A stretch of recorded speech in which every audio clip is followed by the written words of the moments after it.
Good morning, good morning. Come on in and let me know if you're around. If you are on the live, drop in, let me know where you're joining me from and say hi.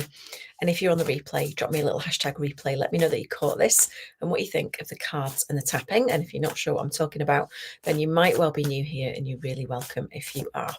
My name is Emma Starling, and I'm a trainer, mentor, supervisor, master practitioner in emotional freedom technique, co founder of the Rapid Imprint Resolution Method, and general all round obsessive with everything energy work to help people feel better naturally. So, the Daily Tap has been going for 9 years for free on Facebook and now also on LinkedIn and YouTube.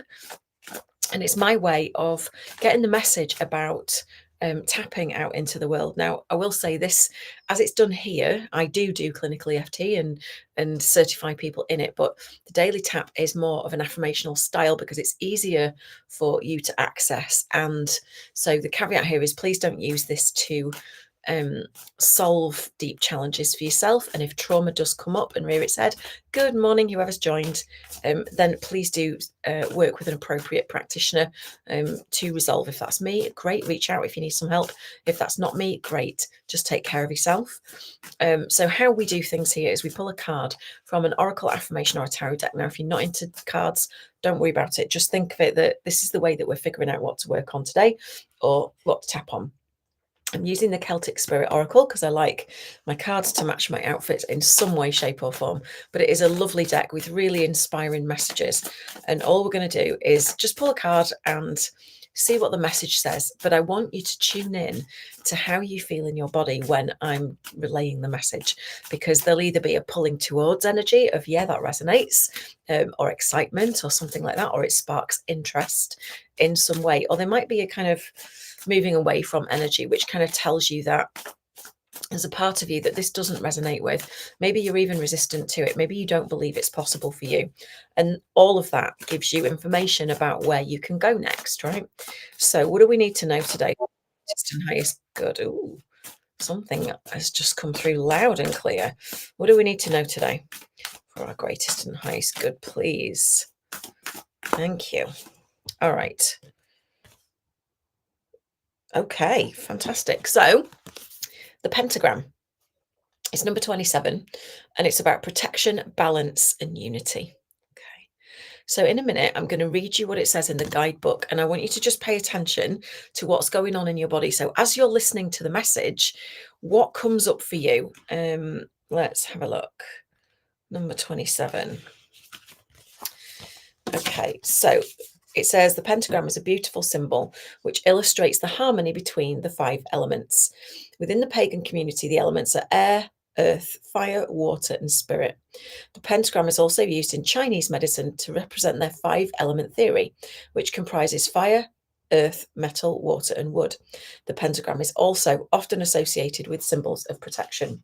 So when you draw this card, it's asking you to find balance and unity within your life. Now, actually, the Two of Pentacles came out yesterday in this beautiful deck, which was, again, all about balance and equilibrium. So there's a definite theme this week, and we've just had a full moon in Pisces, which was also a partial lunar eclipse. And the whole theory, a lot of the, what am I trying to say? A lot of the, I can't get my words out. The theme behind this full moon partial lunar eclipse is balancing, releasing things that are not serving you. And that, to an extent, that is the case with all full moons. But this one was in Pisces, which obviously is a water sign. And so there's a lot about emotions in there. So it says, where are you out of balance and what do you need to bring back harmony? Are you too fiery and quick to anger? Maybe you're lacking motivation or the fire to achieve what you desire.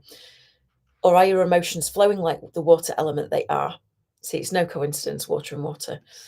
Are you holding back tears or do they keep flooding out? Maybe you're feeling a bit scattered and need some grounding. When we bring things back to a simple approach of looking for what is not balanced, we can begin to seek out for ourselves that which will bring balance to our lives. Can you call on the element you need to help you? Seek out a creek, a sea, the lake, garden, get your bare feet on the earth, light a fire, candle, or keep warm if you need to. Seek out places where you can be in the wind and ask for it to take your cares away or help you be more flexible. The pentagram can also signify that a union is here or awaits you. It should always be seen as a symbol of positivity. And if you're in need of protection, the pentagram is your symbol. So it might well be that external influences are impacting your life at the moment. I understand how that feels right now. There are external situations that can knock you off your perch a little bit if you're not careful, right? If you're not evenly balanced in yourself. So just place a hand on your body somewhere and just ask yourself, take a nice deep breath in through your nose and out through your mouth if it's comfortable to do that.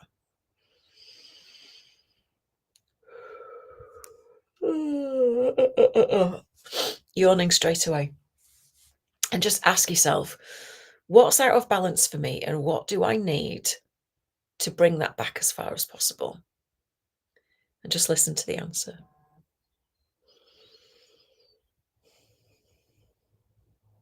Now, bear in mind that the concept of balance is a funny one because I don't believe, and this is just my two penneth. I don't I don't believe that balance should be like, let's say 0 to 10 and you're always at a 5. Balance is not humanly possible all the time.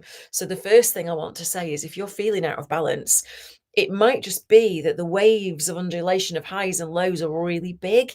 Balance for me is a more like gentle undulating flow because it's equilibrium, it's ebb and flow. It's you're never going to be completely the same all the time. It's not possible, nor would you want it to be, right? Things need to ebb and flow. They need to um, be slight ups and downs because without the ups, we can't navigate the downs and vice versa. So it's really important to know that it's not possible to be perfectly balanced all the time.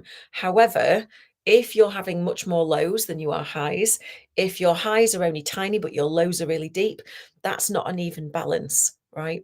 So for me, it's all about bringing things into the natural balance, the natural ebb and flow, where almost like you're stood in the middle and you've got, yay on one side and meh on the other, and you can pivot, you can balance at any point, and you can come back to that balanced center at any point. So just see what it feels out of balance for you.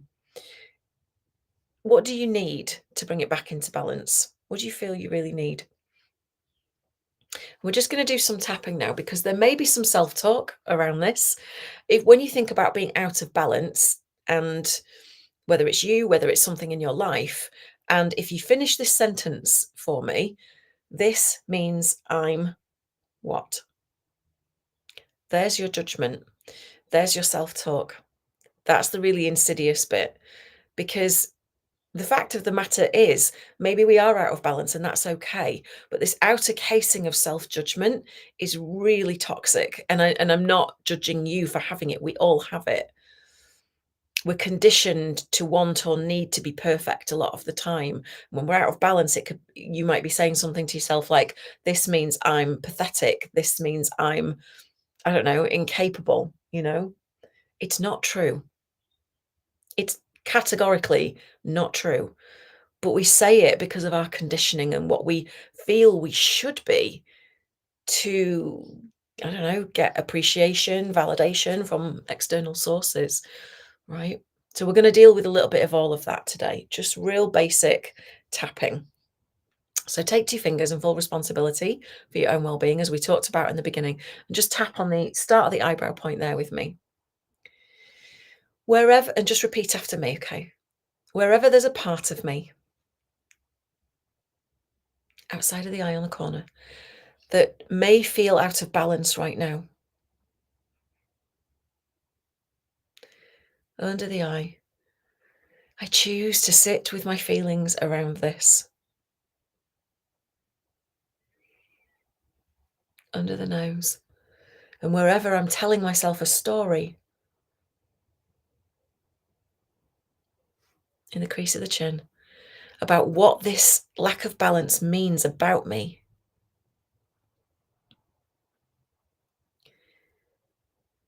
under the collarbones, right here and right now.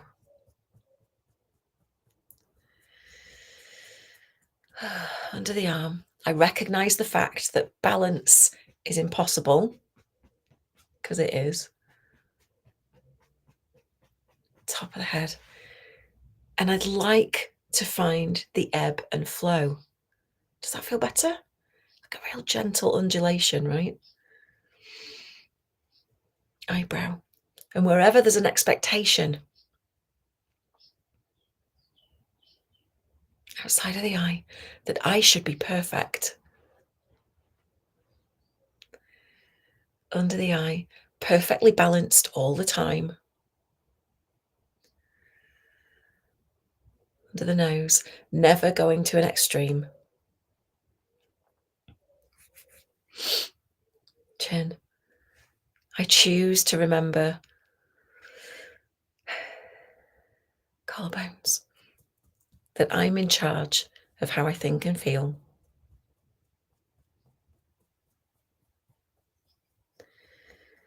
Under the arm, and that the more I release everyday stress and strain,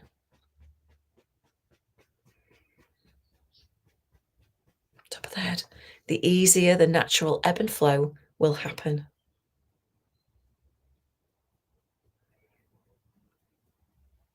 We'll go one more actually, on the eyebrow, relaxing and releasing.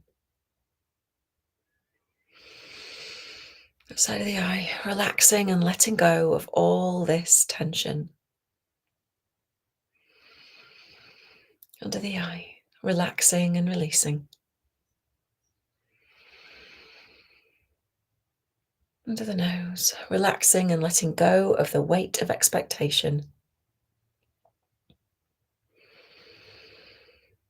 Chin, relaxing and releasing the resistance. Collarbones, relaxing and knowing that ebb and flow is normal.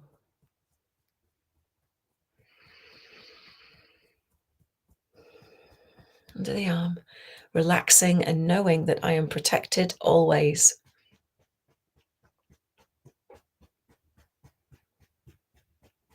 Top of the head, and that I can flow with the energies of life and the cosmos.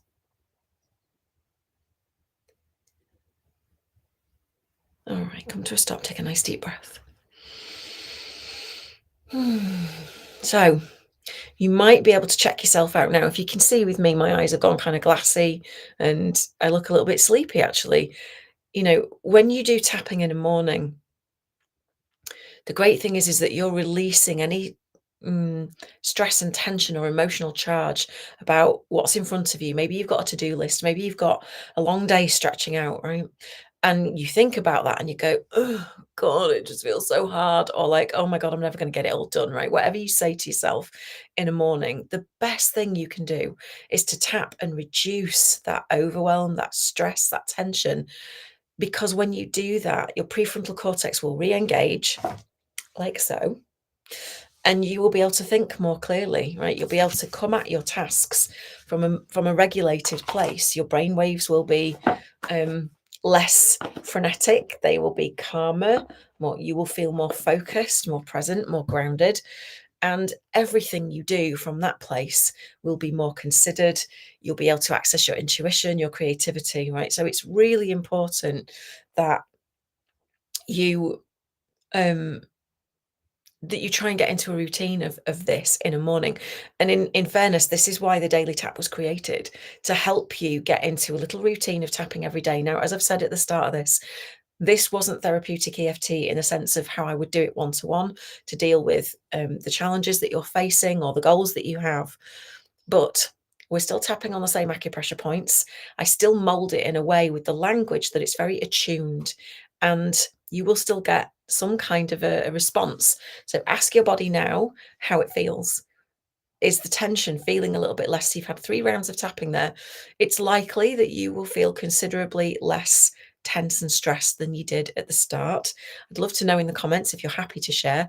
Obviously, be conscious that it's public pages and forums and stuff, so just be careful what you share. Unless you're an open book, in which case share away. But yeah, I'd love to know what your experience was today. Thank you, everybody, for joining me. And I really hope that you have a wonderful day. If this resonated and helped you, please do share it. Get in touch with others that you feel it may help. Tag them to join us. Share it with integrity if you feel like doing so. You can share the video on YouTube and all sorts of good stuff.